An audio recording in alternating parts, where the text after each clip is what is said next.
das so wichtig, eine ausgewogene Ernährung. Die fleißigen Arbeiter, die faulen Arbeiter hier. Ja, sonst bringt er uns immer mal, aber... Post! Sehr gut. Hey, mega cool, dass du wieder eingeschaltet und verbringst den Tag mit uns. Wir haben mega Freude für die, die das erste Mal dabei sind. Es gibt immer wieder so Kinder. Mein Name ist Noemi, das ist meine Schwester Nathalie. Hallo. Mega cool, dass du eingeschaltet. Ja, wir haben euch schon ein paar Mal jetzt gesagt, dass ihr uns Sachen schicken oder Zeichnungen basteln und wir haben auch wieder neue Sachen bekommen. Das Bild haben wir zum Beispiel bekommen und auch das Grüne. Das haben wir ein bisschen versucht zu retten, weil leider sind die schönen Sachen abgeflogen. Wir haben es also so gut wie möglich versucht zu machen. Also wenn es nicht genau gleich aussieht, wir haben es versucht.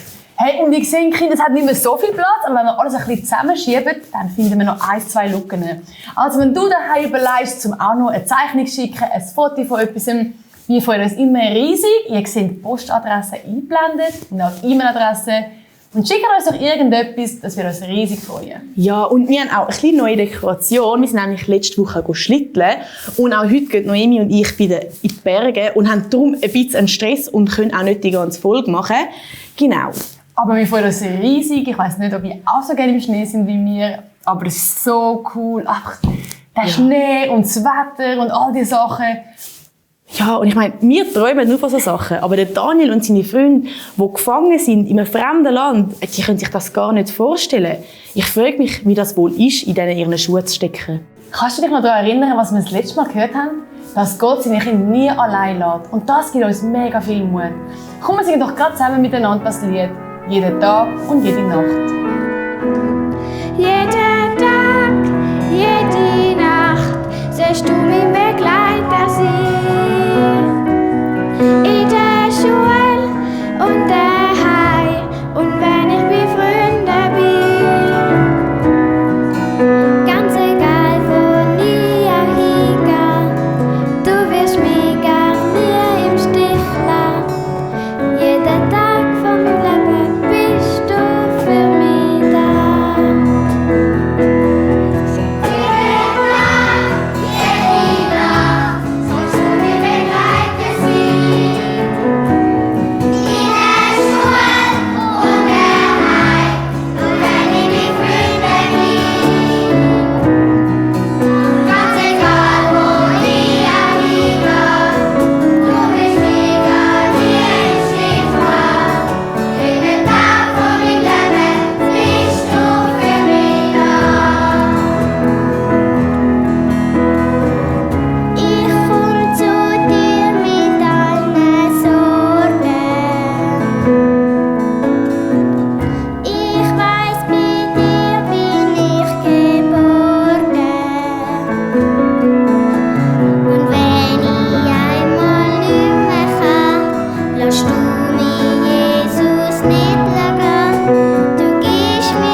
Der Daniel und seine Freunde wissen, dass Gott auch bei ihnen ist, wenn sie im Königshof sind. Und sie sind dankbar, dass ihnen so gut gehen darf, obwohl sie gefangen sind.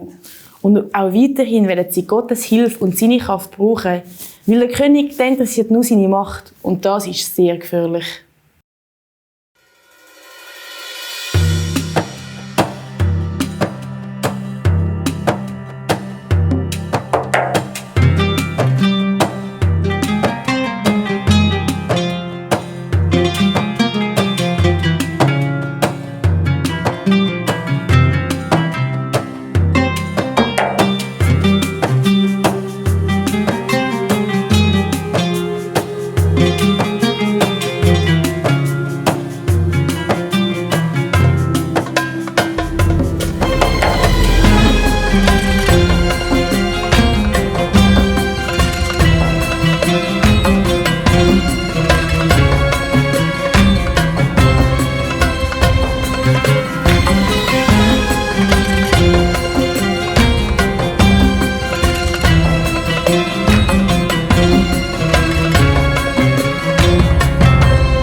Was ist er?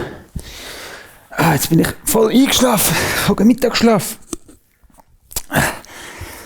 Lass mich mal verwachen. Ich sehe fast nicht raus.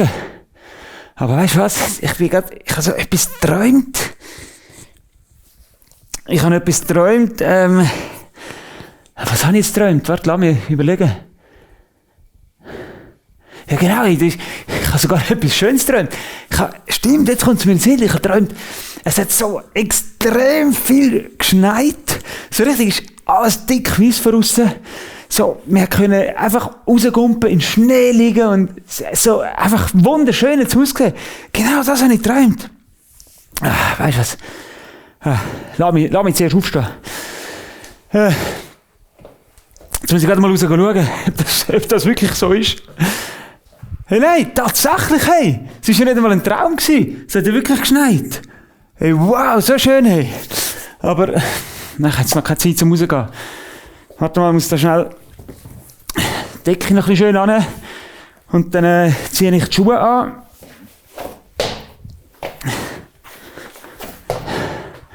Jetzt muss ich mal richtig überlegen. Ja, aber wenn ich jetzt so überlege, jetzt kommt mir gerade in den Sinn. Und zwar sind wir ja, weisst, bei der Geschichte beim Nebukadnezar. Und dem ist genau gleich gegangen. Der ist auch eines Morgens oder in der Nacht ist er verwacht. Und er ist wirklich sehr verschrocken. Er ist so verschrocken, weil er etwas ganz Gefürchtiges geträumt hat.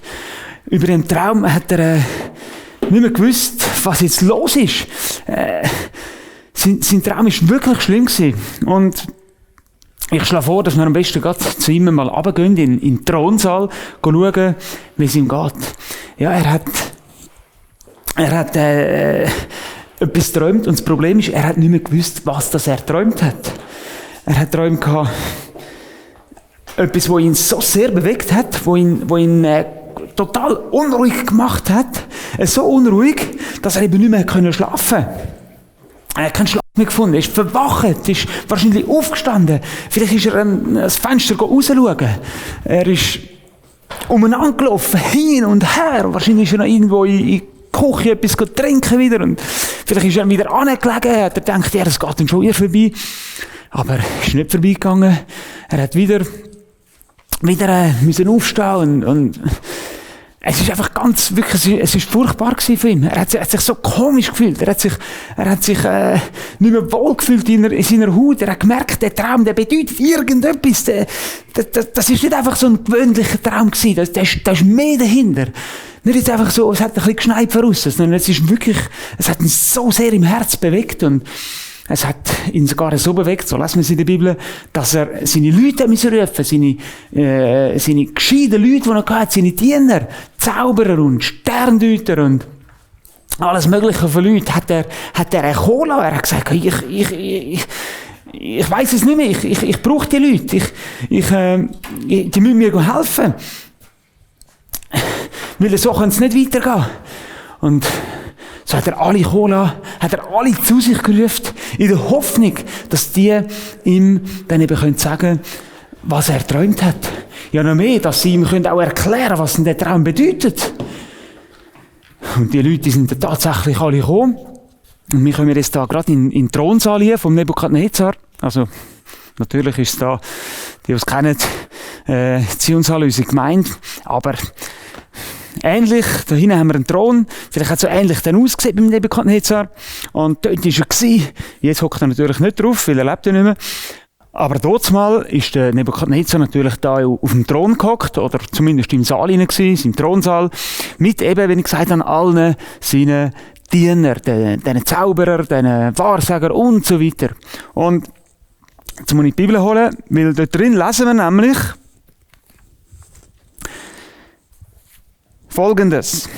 Die sind also alle da versammelt gewesen, und dann steht da sprach der König zu ihnen: Ich habe einen Traum gehabt und mein Geist ist beunruhigt. Also, mein Innerer ist, ich bin ganz beunruhigt, bis ich den Traum verstehe. Das hat er ihnen erklärt. Und daraufhin haben all seine gescheiten Leute nachher geantwortet: O König, mögest du ewig leben. Erzähle deinen Knechten den Traum, so wollen wir die Deutung verkünden. Also sie haben ihm gesagt: Grosser König, erzähl doch uns den Traum, dann können wir ihn dir erklären. Aber der Problempunkt war ja, dass der König gar nicht mehr gewusst hat, was er geträumt hat. Daraufhin ist er nämlich ein bisschen ärgerlich geworden, dass sie das gesagt haben. Er hat gesagt: Was? Erzähl uns den Traum. Das müsst ihr machen. Ihr müsst mir den Traum erzählen. Und wehe, ihr könnt das nicht. Darum sind ihr auch so gescheite Leute. Wehe, ihr könnt das nicht. Das ist ja so richtig ärgerlich geworden, der König. Dann hat er eine ganz schlimme Strafe angekündigt. Er hat gesagt: Wenn ihr das nicht könnt, dann müsst ihr sterben. Wenn ihr aber mir den Traum erklärt, erzählt und sagt, was er bedeutet, dann beschenke ich euch ganz reich mit ganz vielen Geschenken. Das hat er ihnen gesagt. Die gescheiten Leute, die sind natürlich noch viel mehr verschrocken. Die sind richtig verschrocken. Sie haben angefangen, den König anzufliehen. Grosser König, erzähl uns den Traum und dann können wir dir den erklären. Sie haben ihn wieder darum gebeten. Jetzt hat aber der König fast Geduld verloren. Er hat ihnen gesagt: Ihr wollt nur ein bisschen Zeit schinden, ein bisschen Zeit rausholen, dass wir ein bisschen mehr Zeit haben, um zu überlegen. Aber nicht mit mir.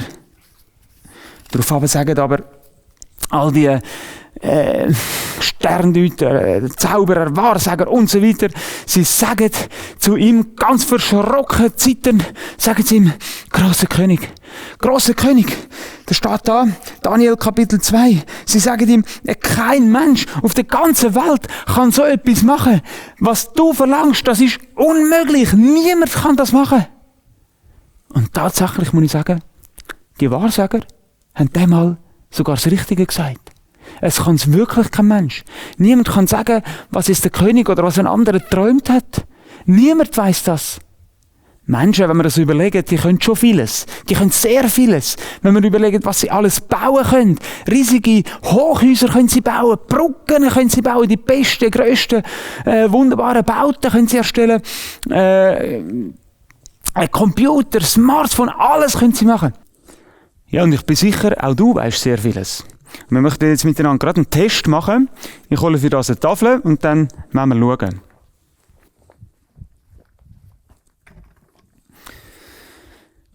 Also,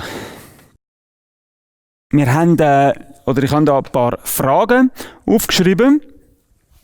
Und zwar gehen wir einfach der Reihe noch durch und dann sind wir gespannt, ob du die Antworten weisst. Fangen wir gerade mal oben an.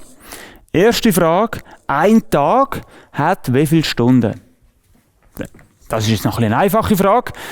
Die Eltern von euch, die wissen das ganz sicher. Ein Tag hat, genau, 24 Stunden. Richtig. Natürlich ist die Nacht dort auch dabei.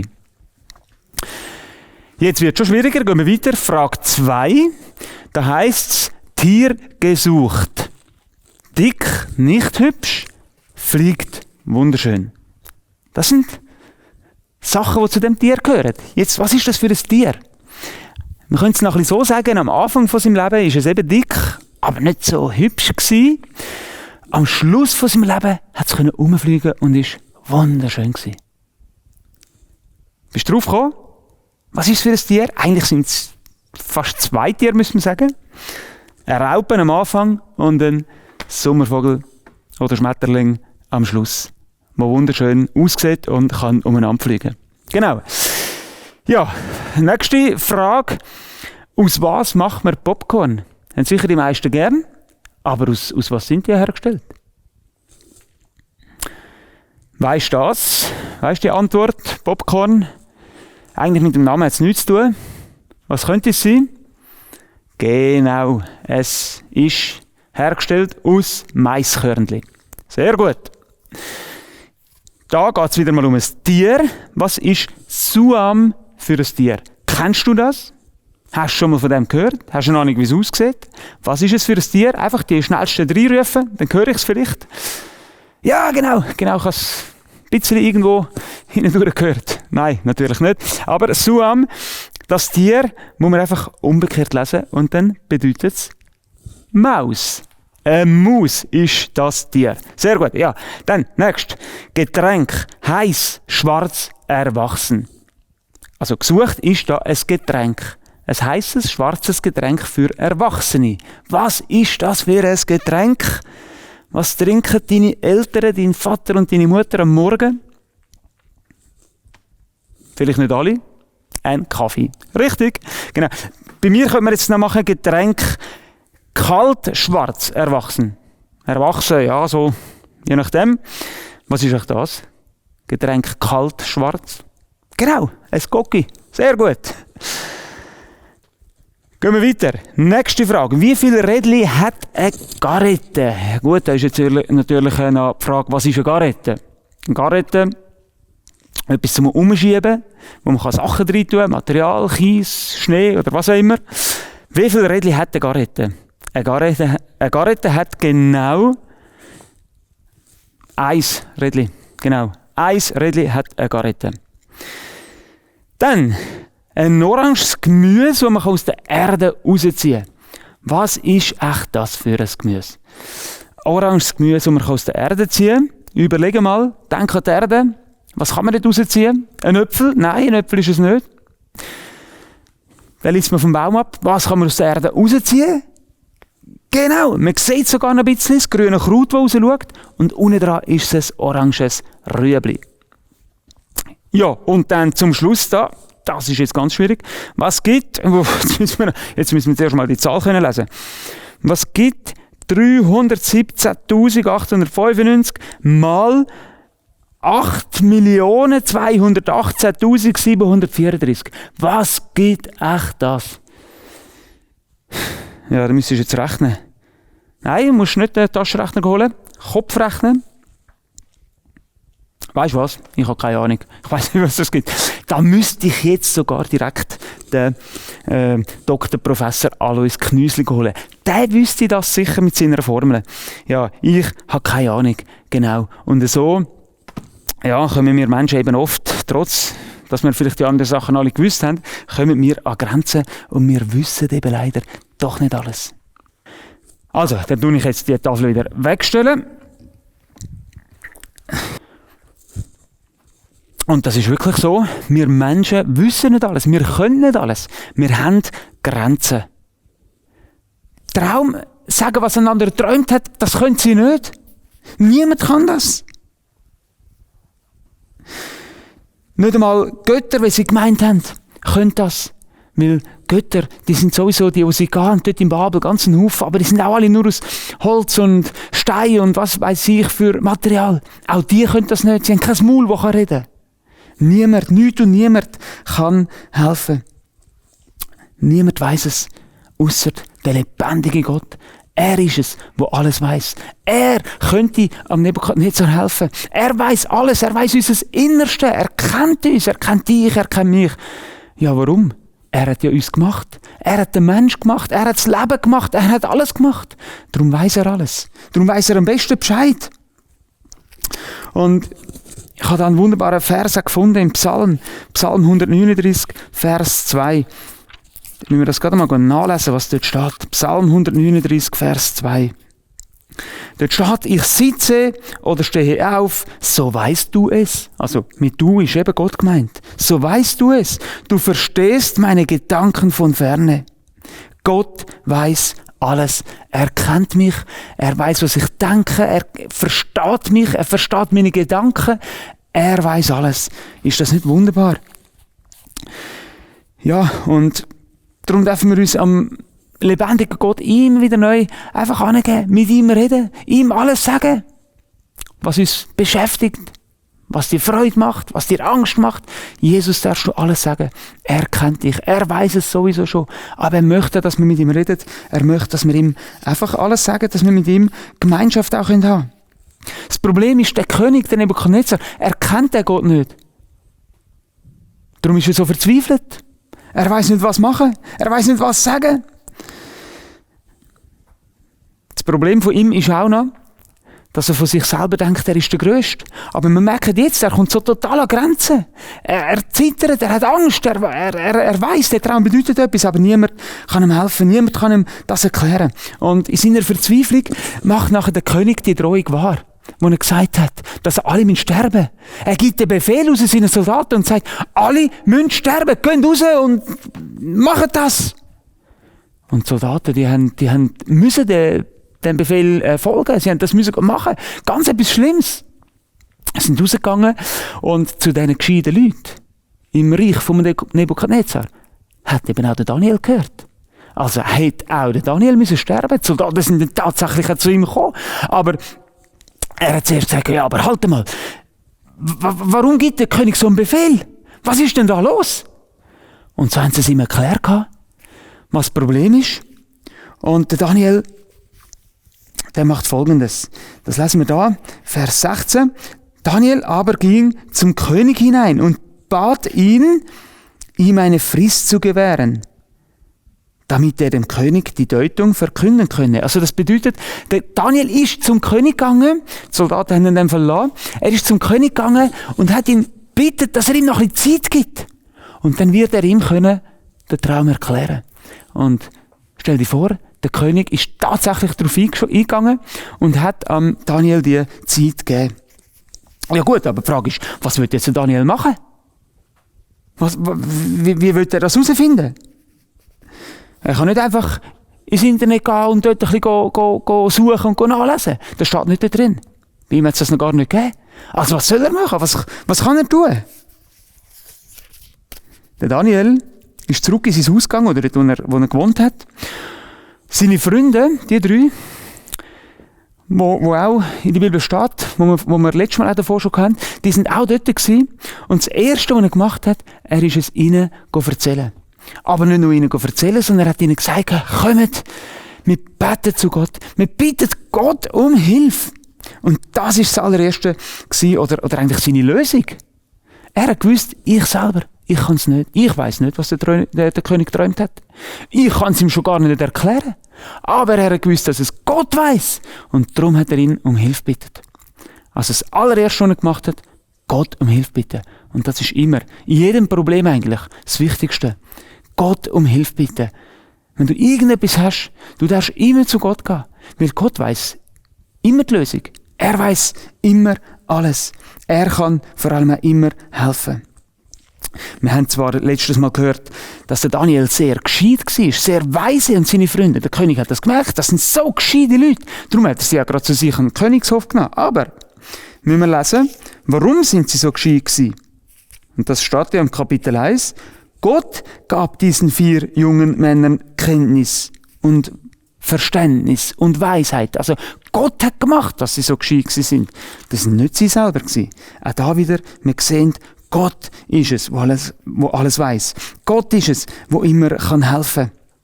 Und darum, red mit ihm. Gerade wenn du Angst hast, wenn irgendein Problem gibt in deinem Leben, red mit ihm. Sag's ihm und vertrau ihm, dass er immer helfen kann. Ja, er weiss alles. Und so hat er auch diesmal an Daniel und seinen Freunden wieder geholfen. In der folgenden Nacht nämlich hat Gott dem Daniel gezeigt, was der König geträumt hat. Und der Daniel hat das genau gesehen, bildlich gesehen vor Augen. Und Gott hat ihm die Weisheit geschenkt, dass er den Traum erklären kann. Der Daniel am Morgen, was hat er gemacht? Wieder hat er mit Gott geredet. Diesmal aber hat er ihm gedankt, hat ihn angebetet, dass Gott ihm geholfen hat, dass Gott ihm den Traum gezeigt hat.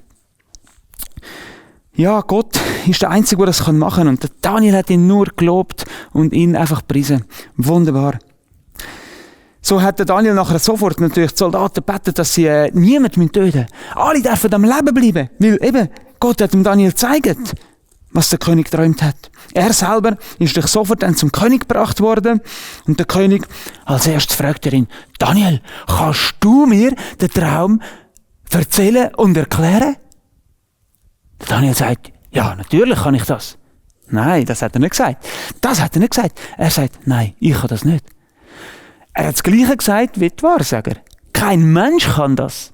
Aber, o grosser König, der Gott, den ich glaube, dem Gott, den ich vertraue, der lebendige Gott, der Himmel und Erde gemacht hat, er kann's. Und er hat mir gezeigt, was der Traum bedeutet. Ja, Gott ist der Gross. Gott ist der König über allem.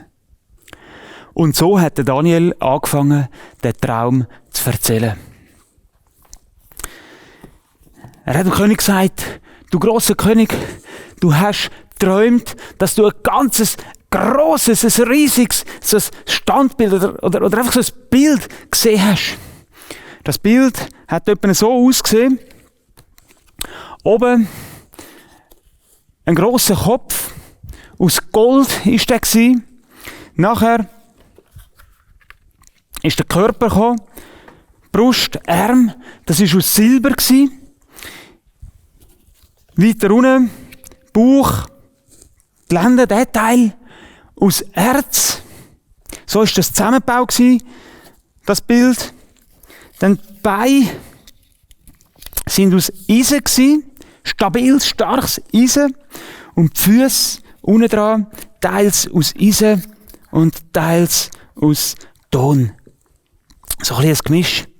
Das, o König, das Bild hast du gesehen, das hast du geträumt. Und dann, wo das Bild so da war, da ist plötzlich, man weiss nicht, von wo das gekommen ist, kein Mensch hat da etwas gemacht, ist von oben ein Stein oben runtergekommen, ein riesengroßer, schwerer Stein ist oben runtergekommen und der ist direkt auf die Füße von dem Standbild geflogen, hat die Füße zerschmettert und darauf ist das ganze Standbild zerschmettert, runtergefallen und zu Staub worden und irgendwo durch den Wind weggeblasen worden und man hat nichts mehr gesehen von dem Standbild. Das, o König, das hast du geträumt.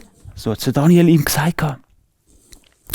Ja, wenn wir jetzt aber das Bild haben, dann kommt nicht nur der König nicht raus, sondern ich denke mir selber, kommen wir auch nicht richtig raus. Was bedeutet jetzt das?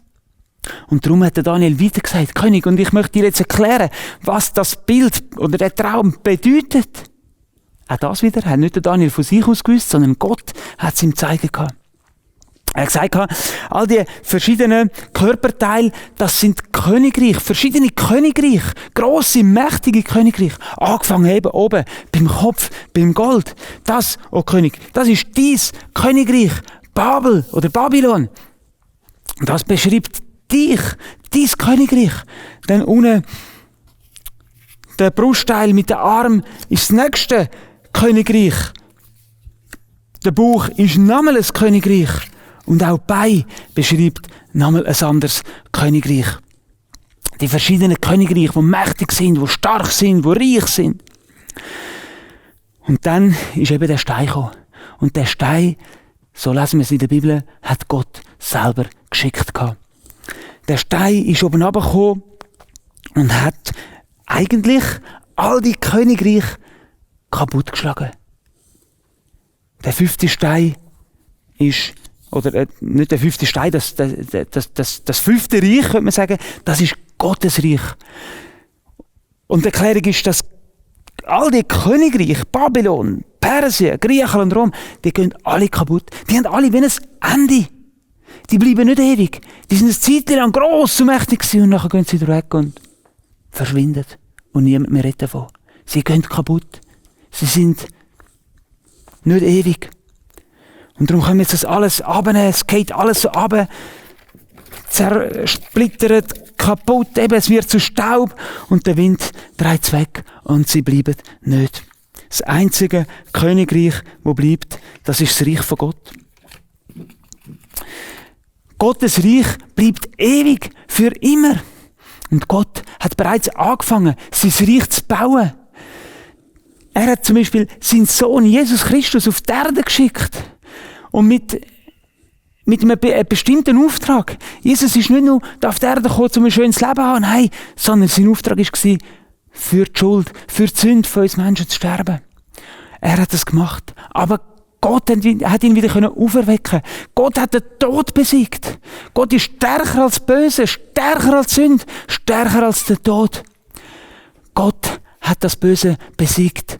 Und sein Reich hat er somit angefangen zu bauen. Und sein Reich, das bleibt für immer und ewig. Und das Wunderbare ist, jeder Mensch, der Gott um Vergebung auch von seinen Sünden bittet, der an ihn glaubt, der glaubt, dass er lebendig ist, dass er auferstanden ist, der darf zu ihm gehören. Der darf in das Reich gehören. Der darf bei Jesus sein. Und das wie lang? Für immer und für ewig. Ja, so sagt es uns die Bibel. Jesus ist auf die Welt gekommen, dass er für uns Menschen gestorben ist. Gott hat sein Reich angefangen zu bauen. Und er wird es zum Ende bringen. Und es wird heben, im Gegensatz zu allen anderen Reichen, für immer und ewig. Und bevor wir dann gerade das noch möchten singen miteinander, das Lied Jesus hat Herrlichkeit, Jesus hat den Himmel verlassen, möchte ich, dass wir miteinander beten können. Herr Jesus, wir danken dir von Herzen, dass du dein Reich baust und dass wir dafür wissen, dein Reich bleibt für immer und ewig. Wir loben und preisen dich und danken, dass wir auf dich vertrauen. Danke, dass du da bist, dass du uns Menschen so viel lieb hast und uns eben möchtest bei dir haben. Amen. Und wie gesagt, möchten wir jetzt zusammen das Lied singen. Jesus hat die Herrlichkeit verlassen.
Der König Nebukadnezar geht vor dem Daniel auf die Füße und er ruft, jetzt weiss ich es gibt keinen Zweifel mehr. Dein Gott ist der Gott über alle Götter. Bei ihm gibt es kein Geheimnis. Er weiss einfach alles. Ja, der Daniel bekommt vom König grosse Geschenke über, weil er mit Gottes Hilfe den Traum deuten konnte. Er wird vom König zum Fürst über das ganze Land Babel gemacht.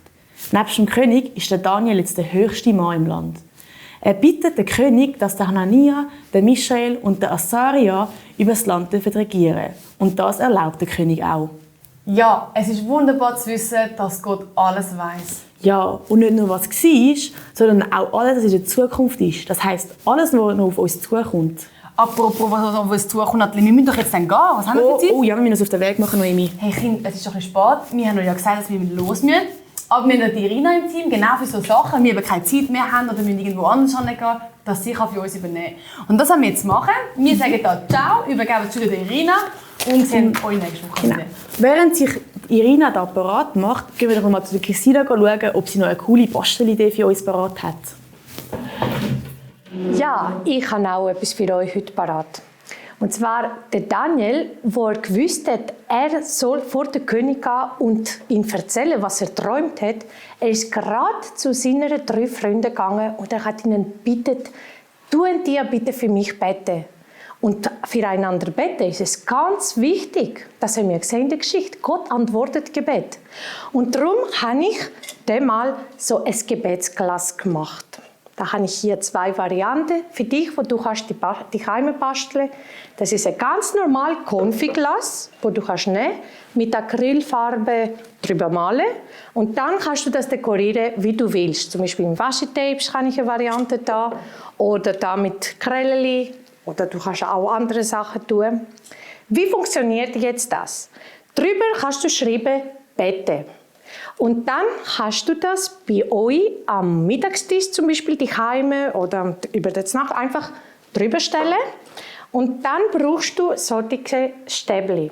Auf den Stäbli kommen Gebetsanliegen, die du oder deine ganze Familie hast. Zum Beispiel, ich habe für mich hier geschrieben, meine Freundin, Ruth heisst sie, und ich will für sie beten. Ich habe geschrieben, die Arbeit vom Papi, wo wir darüber beten können. Ich habe geschrieben, Online-Sonntagsschule. Ich habe auch geschrieben, die Lehrstelle von meiner Tochter, die sie momentan am Suchen ist. Du kannst alles Mögliche schreiben. Du kannst schreiben Oma, du kannst schreiben Opa und einfach in Glas rein tun.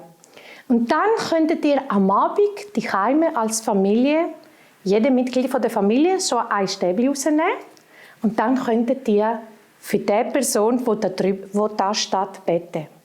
Und von der Seite, wenn Gott antwortet, kannst du schreiben, wie Gott geantwortet hat und darüber Danke sagen. Und so kann man füreinander beten, so wie die Freunde von Daniel auch gemacht haben für ihn. Ja, und jetzt kann man zurück ins Studio zu der Irina. Irina, du bist aber gar nicht allein. Ja, ich habe gedacht, ich hole mir Verstärkung. Also, wenn die anderen 2 einfach gehen und mich alleine lassen, schon gerade am Anfang, habe ich gedacht, ich hole mir Isa, die mich tatkräftig unterstützt. Ja, hallo zusammen. Freut mich, dass ich da sein darf. Ja, das sind wirklich 2 lustige Vögel. Ja. Ja, aber wir wollen eigentlich weitergehen zu den Quizfragen. Habt ihr aufgepasst bei der Geschichte? Wisst ihr noch, was passiert ist? Und zwar ist die erste Frage, warum sind die Wahrsager und die anderen so schockiert gewesen, als sie den König zu sich gerufen hat?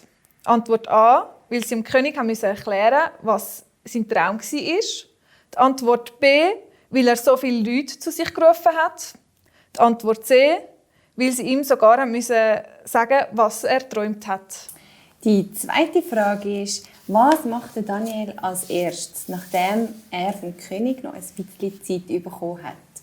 Die Antwort A, er studiert Bücher, um dem König die richtige Antwort zu geben. Antwort B, gemeinsam mit seinen 3 Freunden tut er beten. Antwort C, er versucht zu schlafen in der Hoffnung, dass er vielleicht noch mal das Gleiche träumt. Dann die dritte Frage. Der König fragte Daniel, kannst du mir den Traum erklären? Was hat Daniel ihm geantwortet? Antwort A, ich habe keine Idee, was du geträumt hast. Antwort B, mein Gott hat mir gesagt, was du geträumt hast. Antwort C, ich bin schlau und weiss, was du geträumt hast. Also, und zum Gewinnen gibt es das mal, das haben wir gerade hier versorgt. Das sind Rahmzeltchen. Und zwar sind die in so einer coolen Box inne, wo gleichzeitig dann auch noch als Kessel benutzt werden kann, wenn ihr es dann aufgegessen habt. ob der Knüsli echt auch so feine Zältchen hat. Weil er ist eigentlich immer noch am Warten auf den Geschwind. Ja, und wie geht es echt am Knüsli? Hat der Geschwind ihn schon gefunden? Sind auch schon gespannt, wie es weitergeht? Du, Küde. Es tut mir eigentlich leid, aber weißt, ich habe ja vom Geschwind erzählt, mein Praktikant. Eigentlich ist er ja ein schneller und ein flotter, aber der ist immer noch nicht da. Jetzt sind wir schon so lange da. Sogar ich schon. Auch schon ein paar Tage. Und wir können einfach nichts mehr machen. Wieso eigentlich nicht? Ja, sonst bringt er uns immer mal, aber Der Rainer seit da. du da bist, ja? Hat er sie mir vergessen? Ich weiss nicht. Ja, dann will wenigstens die Zeit schneller rumgehen. Ja, gell? Oh. Ich sage es am Geschwind dann schon noch, dass er ein bisschen Schlitzohr ist. Ja, wirklich. Der ist sicher am sein Geniessen jetzt mal noch ohne mich. Ja. Der kommt sicher bald. Oh, ich hoffe es, ja.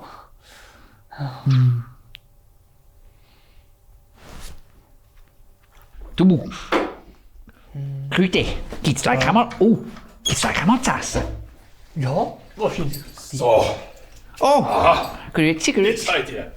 Ja, ich muss Abstand halten. Wieso denn Ich bin ein das? bisschen erkältet. Ich will aber nicht, dass Ech, die fleißigen Arbeiter, die faulen Arbeiter hier angesteckt werden. Ich bringe euch hier ein bisschen was zu essen. Sehr gut. Habt ihr was? Dankeschön. Gemüse. Und dann meint gar nicht, dass ihr hier einfach auf der faulen Haut rumliegen könnt. Es geht gleich weiter. Ich habe das Mehl bestellt. Die Karawane ist unterwegs. Dann könnt ihr mal schauen.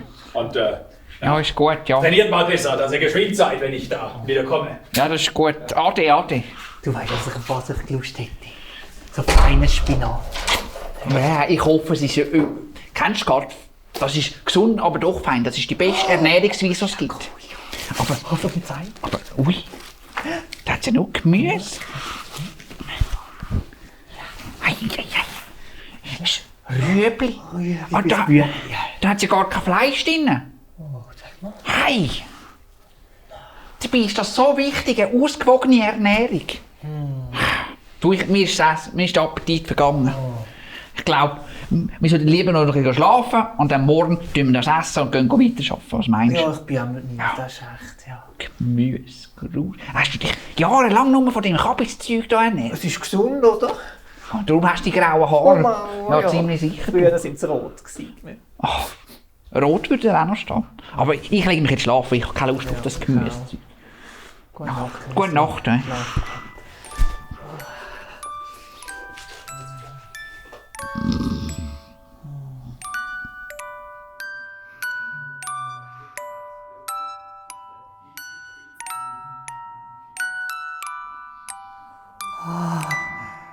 Rüebli, Gutzli. Oh, sehr fein. Oh, Rüebli, Gutzli. So, jetzt träume ich. Aus einem Rüebli könnte man doch etwas viel Besseres machen, als so Scheibengutzli. Wenn wir das nehmen. Richtig angeknäppelt. Dann können wir dann etwas ganz Praktisches daraus machen. Knüsli, du bist ein schlauer Mann. Jetzt musst du nur noch richtig knäpperle.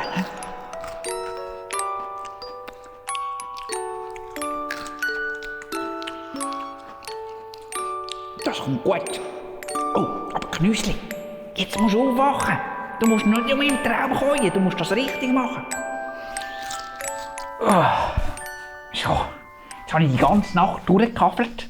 Aber ich muss sagen, das Resultat ist gar nicht so schlecht geworden.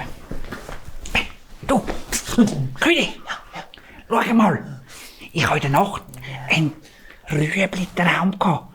Ich habe mir vorgestellt, du, Türe, Schlüssel, ich könnte mir einen Schlüssel kaffeln aus dem Rüebli. Da, schau dir das mal an. Ah. Perfekt. Ich habe immer noch den Rüebli-Geschmack im Bauch, aber mit dem kommen wir raus. Probier's aus. Passt. Sehr gut. Dann gehen wir. Oh, schnell weg. Das sollte eigentlich auch funktionieren. Hörst du den Schritt? Ja. Musst du sicher rein. Schnell wieder zurück. Wieder zurück. Oh, Tür zu noch, gell? Ui, ist knapp gewesen. Zum Glück, weißt du, den Schlüssel haben wir ja noch. Der ist sicher irgendwann mal weg, dann hauen wir sonst mal ab. Ja. Nein! Beweismittel vernichten, wenn jetzt uns... Gründe! Du bist ja noch fast schlimmer als der Geschwind. Oh nein. Aber es ist fein. Du Gründe, mach dir nichts draus. Es gibt sicher wieder mal ein paar Rüebli und dann brechen wir halt dann aus. Okay. Ich weiss halt 4 Kaffee. Gut. Tun wir uns noch ins Schlafen stellen, weißt du, falls es noch mal reinkommt. Ja.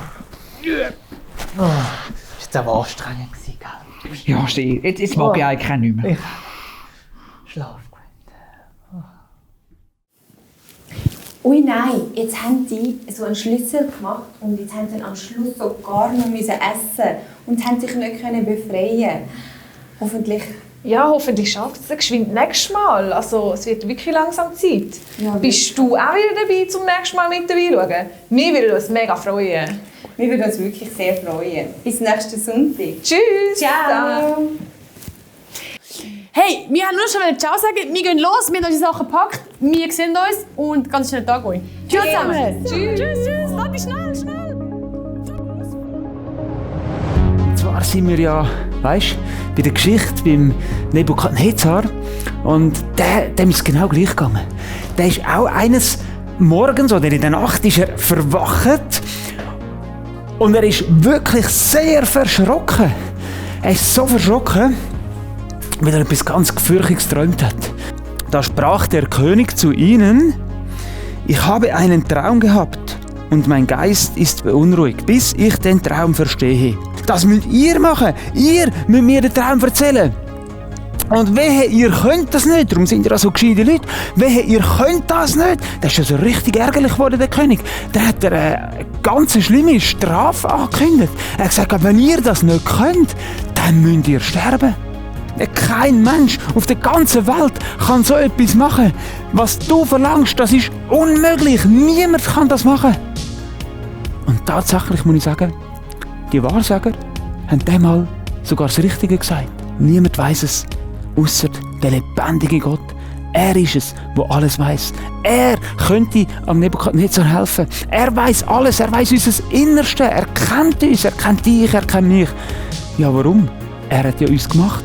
Er hat den Mensch gemacht, er hat das Leben gemacht, er hat alles gemacht. Darum weiß er alles. Darum weiß er am besten Bescheid. Das Problem von ihm ist auch noch, dass er von sich selber denkt, er ist der Größte. Aber man merkt jetzt, er kommt so total an Grenzen. Und das Erste, was er gemacht hat, er ist es ihnen erzählen.